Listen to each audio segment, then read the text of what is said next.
What's up, beautiful people? It's Regina Michelle. Happy New Year. We made it to 2022. And today I'm going to be talking about some of the ups and downs on YouTube in 2021 and what to expect for 2022. Just going to do a little chit chat about YouTube, my expectations, and things that I've learned on YouTube. So let's go ahead and get into this video. So I was looking back on my YouTube journey, and I started YouTube was April 2020, and that's when the pandemic had started. And I started the journey just as a way of escape and just to connect with people. Just being, the world had shut down. People were not going out and gathering, and something in me was like, go ahead and start a YouTube channel. So you all probably will see a first video I have of me and my daughter. We were just taking a walk. We just wanted to get out the house. But I started the journey because I wanted to have some form of connection. And from that desire to just wanting to connect with people on YouTube, I've experienced a lot. I met so many wonderful people who I've been inspired by and just learned a whole lot. I've learned how to cook, clean. I've learned about home decor. I learned a lot more about reselling.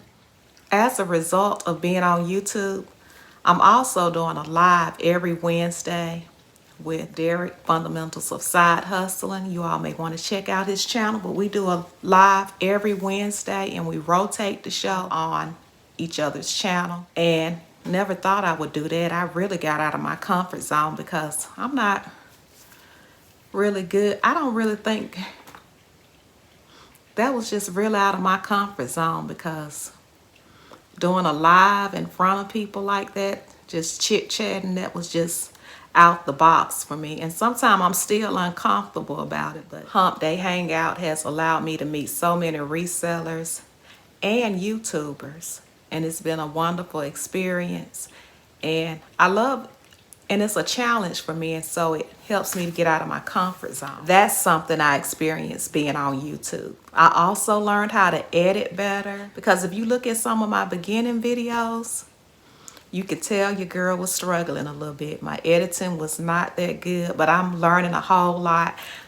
I started off using iMovie because I have an iPhone, and I used the iPhone 11 Pro Max. And now I'm using Power Director, and I really like Power Director for doing shorts. I like doing shorts with Power Director and using it on Instagram, but I still use it with YouTube, and iMovie is still a good app for me to use. But I just kind of change it up when I want a whole lot more transitions. I use Power Director. Now with the analytics with YouTube, I'm still learning. They say to use keywords and tags so you can have all the correct metadata that YouTube uses. I was using TubeBuddy, so TubeBuddy would give you good information on what type of tags to use and correct titles, and it'll give you a score. And usually my score is 85 and up, and my views are still not where I want them to be, but I don't know how the algorithm is set. My daughter, she puts up shorts, and she did a short about 2 weeks ago with the cat looking at a bag, and it went up to 1K. So not a whole lot of editing. I do a whole lot. I think I do really good doing my edits and putting a lot into my videos. And like my daughter, she just held the camera on the cat and it went up to 1K, and you just never know how the algorithm is set. But I guess my views could be worse. I try to use all the metadata that YouTube suggests, but my views are still not what I want them to be. But it's still a learning process, and I'm still growing. So with the views and everything, it's a learning process, but I'm not going to get discouraged. I like being on YouTube. I like that I can meet a lot of people from all over the world. So I'm not going to stop. I'm going to keep on doing my videos and meeting people And you just never know who you might meet on YouTube. And it's strange how you can, you know who you vibe with just by watching people videos. You can see people that's genuine and that have some of the same characteristics that are like yours. So I'm enjoying YouTube, and it's a growth process. And if y'all have any tips or comments that you would like to add, please drop the comments so we can all grow together and learn together.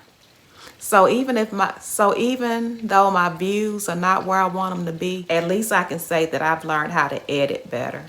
And I met a lot of good people.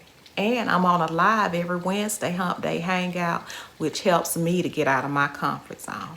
So it's something that's challenging me. We all need to be challenged. That's how we grow. Now for my thumbnails, I learned how to use Canva, and Canva is very easy to use. I love Canva. I do use the paid version. They have a free version, which I used the free version a long time, but then I progressed up to the paid version, but the free version is just as good. So some of the do's and don'ts on YouTube now. When I first started YouTube, I didn't know any better. I was just doing all the sub for sub, just somebody sub to my channel, I sub back to their channel. So I'm not going to be doing that in 2022 though, because it's not good for your analytics. Because if somebody, you know, most of the time when people sub for sub, they watch your video that one time and you don't see them again ever. And if they do watch a video, it's only for 2 seconds or 2 minutes. And that will mess up your analytics, you know.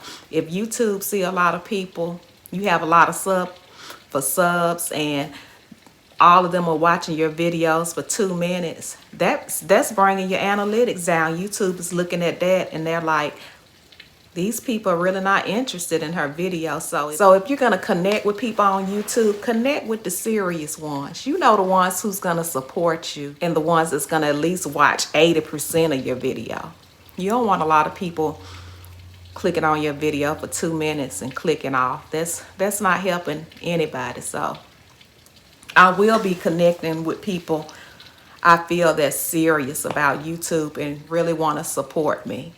And now I kind of can feel the people that really want to support me. So I definitely would be very intentional this time about who I'm going to subscribe to. And you know, in the beginning when you're trying to get subscribers, you just don't know. You just start subbing to people channels because you want them to sub back.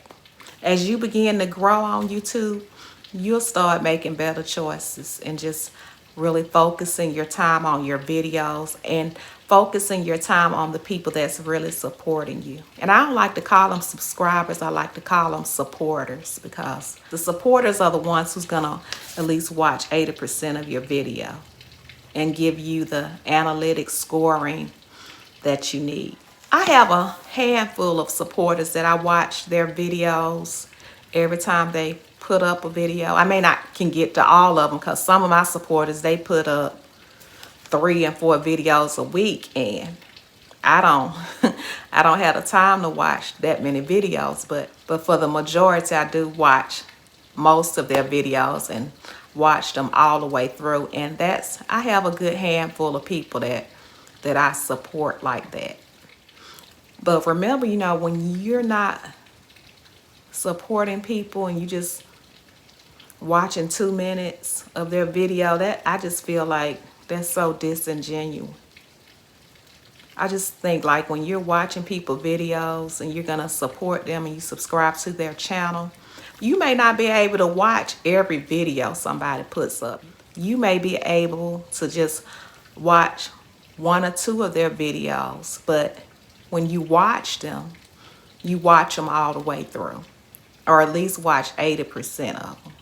So that makes somebody a supporter to me. So that's something I learned on YouTube about the sub for sub. I see some people, they come on YouTube, they start off so strong and then I don't never see them again. So I think if you're gonna be on YouTube, YouTube is different than any other platforms, because you really have to put in some work with YouTube. The videos are longer. You have to be on top of your editing. You have to put in a lot of tags, and you have to make sure that those tags are in the description. You have to have good thumbnails. It's a lot that goes into YouTube that you may not have to do on Instagram or TikTok, because they're not looking for all of those tags and descriptions and thumbnails. So YouTube, I think, is more invasive, and you really have to be committed to it, because if you get here on YouTube and you're not committed, and the time that it takes to make these videos, it's going to wear you out and you're not going to stay. So that's just my opinion. I've definitely learned to use the music that's in YouTube Library Studio, because if you use any other music, you may get a strike. So you have to make sure that the music is for content creators, or you may have to put a description of where you got the music from. But I just like to use YouTube music because I've had a strike before, but that's not something I want to continue to get. So I just try to make sure that I use the music that's in the library studio. So what will I be doing for 2022 here on YouTube? Well, I definitely won't be subbing for subbing, and I'm only gonna support people who support me, people that's genuine. I will still be doing my reselling, my thrifting videos, my clothing try-ons, and my vlogs. I love doing vlogs. Vlogs are so easy just to vlog your day, and they're easier to edit, in my opinion. Now, I won't be subbing for subbing, and I will be definitely using the music that's in the YouTube Library Studio, and just connecting with genuine content creators here on YouTube. We'll definitely continue the live on Hump Day Hangout, which you all should make sure you all come and join Hump Day Hangouts on Wednesday. It is a great live with genuine down-to-earth people. So yeah, I'm still a small channel with, I don't think, a huge channel to me is somebody who has at least 20 or above subscribers. So I'm still a young channel. I'm still learning. I'm growing slowly, but at least, some growth is better than none. Some people, they can grow very fast, and some of us, like me, we just grow steady, and that's still growth. So I'm still proud of myself. Make sure that you all check me out on Instagram and TikTok and Facebook. I've been doing Facebook Reels because Facebook offered me to be in their Reels bonus program, and they're paying money for people to create videos, and I've been doing Reels on Facebook, but the promotion, it ends on January the 8th. So far, I've only made $140, but hey, that's more than what I had. So I wish everybody a happy new year. Today, we're supposed to have snow tonight. Yesterday was probably about 70 degrees. And a couple of days before that, it was 80 degrees. And now we're fixing to have snow. How about it for that Alabama weather? But I hope you all have a great 2022. Be prosperous, be blessed, and as always, shine bright.